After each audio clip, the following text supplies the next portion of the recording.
Hi everyone, I hope you are doing well this morning.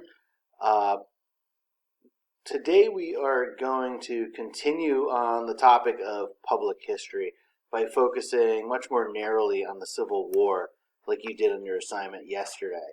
I was reading over some of your assignments and saw some common themes that I thought it might be necessary to kind of approach this topic a little bit more specifically.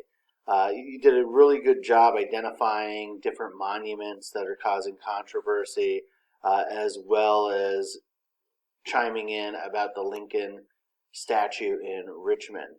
But I think it's important to go into just a little bit more detail about why these events are so controversial. So that's what we're looking at today. Why is remembering the Civil War so controversial?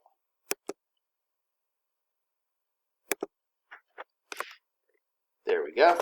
So first of all, we need to look at perspective in history. That different people might take the same event and end up having a different viewpoint regarding it based on how they kind of identify themselves. What you're looking at in this picture is a monument on a landform called Stone Mountain in Georgia, which is, I believe, around 15 miles outside of the city of Atlanta. It's a Confederate monument to various Confederate officers or generals during the American Civil War. And this is a controversial monument, as is pretty much all monuments. Now, Winston Churchill, the famous British politician, prime minister, leader during World War II, and also a famous author, once wrote that history is written by the victors. What he's arguing there is that when it comes to recording the history of conflicts, the party that wins is the party that actually gets to tell the story. That's not entirely the case, right? Churchill has said a lot of very wise things, and in my opinion, that's not one of them, because if we look at history, especially the history of the American Civil War, that's not the case. Remembrance of the Civil War has disproportionately been centered in the southern states. The part that lost the conflict, I heard a comedian once refer to these Confederate monuments as the world's largest participation trophies, because they lost and they still have their monuments. But the remembrance of the Civil War has really disproportionately been focused in the South. And Southerners throughout much of American history have driven the narrative of what happened in the war based on the perspective of those who lost. Here you're seeing a political cartoon from the 1864 election, when Abraham Lincoln was actually running against General George McClellan, one of his own generals. And here you have Jefferson Davis, the president of the Confederacy. And Davis is saying something along the lines of no peace without separation. Lincoln is saying something along the lines of no peace without abolition.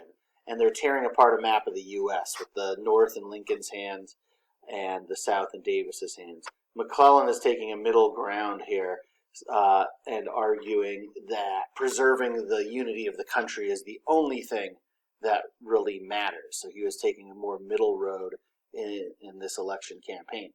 So when we look at further into perspectives in history, right, much about the war and how the war is perceived in modern times depends on who you ask. So people who are knowledgeable about the conflict living in northern states might have a different perspective than those living in southern states. People of African American background in southern states might have a different perspective than white people in southern states do. And that's something that we kind of saw a little bit about if you're studying about the Lincoln Memorial in Richmond. So even when we talk about the start of the war, we see that there's a lot of controversy, right? Was the war a struggle to end slavery? Was that what it was all about? Was it an attempt just to keep the country together? Was it a brutal invasion of a more powerful country of a smaller, less powerful country? Was it actually a war between two countries? Right? The Confederacy called themselves a new country, the Confederate States of America. Was it a war between the CSA and the USA? Or was the Confederate States just a region of the United States that was in rebellion and being brought back into the fold of the country through a civil war? There's a lot of different ways that it's possible to look at this event.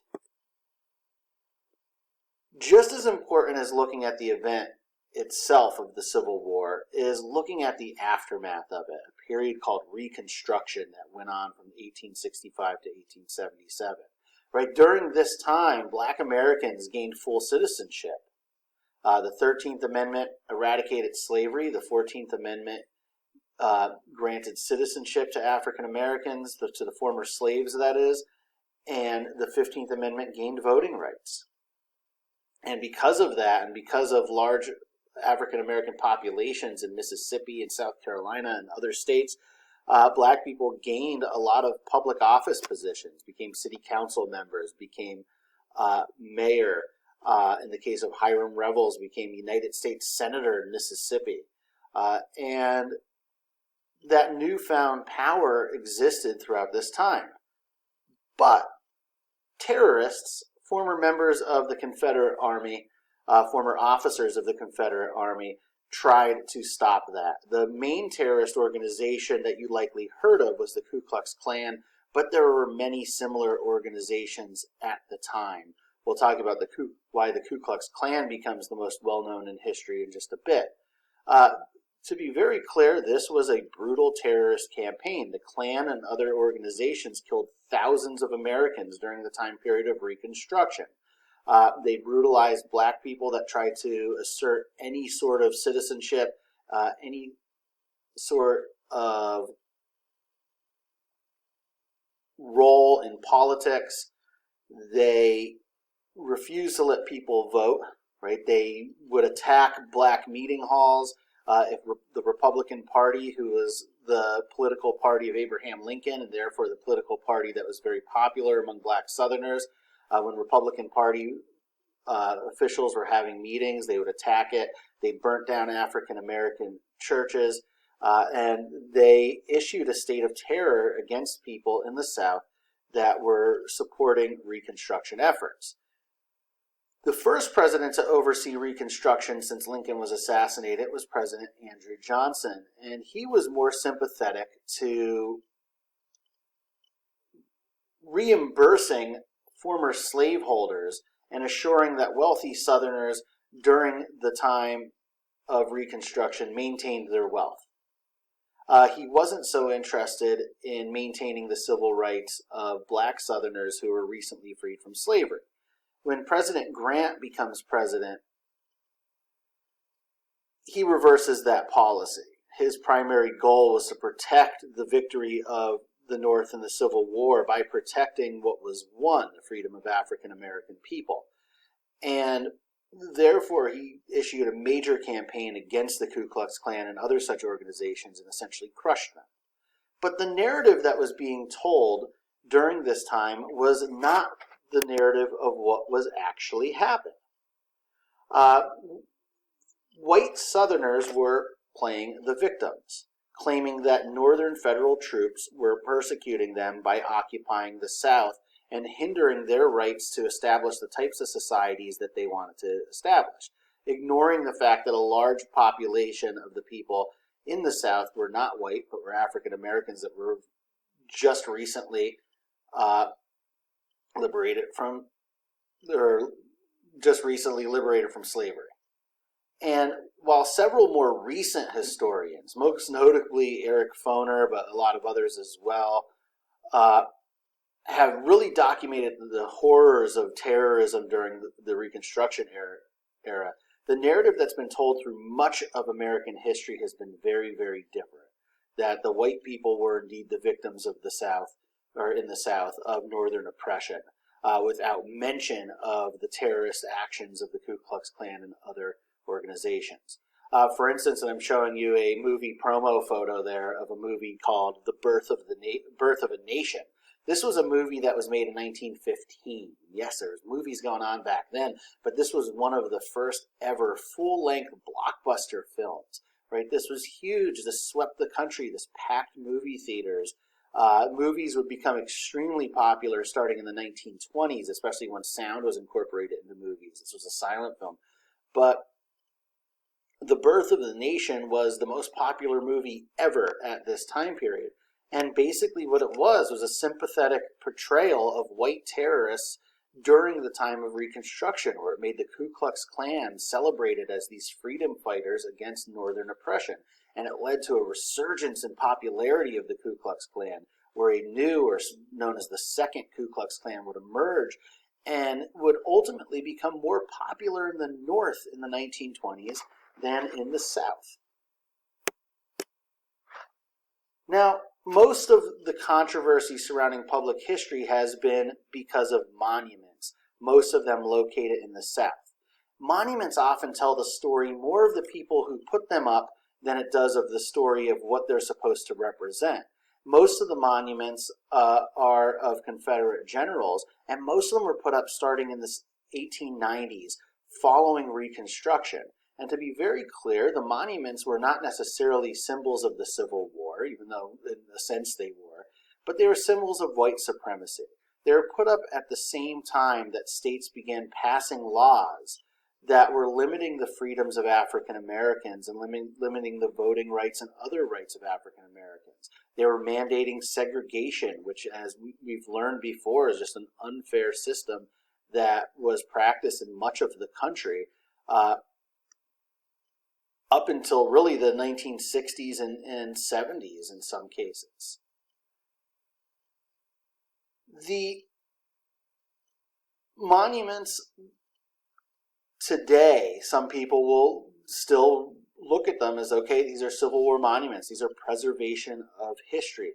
But the question becomes, what history are they preserving? Is it preserving the history of Civil War? Is it this proud remembrance of the lost cause, as many Southerners or white Southerners will refer to this as? Or is it a symbol of state-sanctioned racial oppression? Right? The generals that are being remembered are those who fought for an army fighting to maintain slavery. And the symbols themselves are oftentimes put up as a demonstration of white supremacy during the post-Civil War years. The Lincoln Memorial, in a lot of ways, is the opposite of this. Right? This was put up in Richmond, Virginia, which was the former capital of the Confederacy. And a lot of white Virginians were very, very mad about this, saying it's an insult. This is the person that toppled the Confederacy. They're putting a statue of the conqueror in the Capitol. Well, many African American and other people that are sympathetic towards the history of the time and the plight of slavery, and look at Lincoln in a different way. He was the great emancipator. He was the one that would ultimately lead the country to liberate many Virginian citizens, right? Many African American people who were slaves in Virginia were liberated as a result of some of Lincoln's actions during the Civil War. As we look at this final slide, I'm putting up 3 flags. On the top left is the actual, if I can get rid of my face there, that's probably covering it. On the top left is the actual flag of the Confederacy, which might surprise you. The flag that's more associated as the Confederate flag is the one in the top right. The Confederate battle flag is what the stars and bars actually is. It's the battle flag of the Army of Northern Virginia. Many state governments during the same time period that they're erecting statues use that Confederate battle flag and other Confederate symbols on their own flags.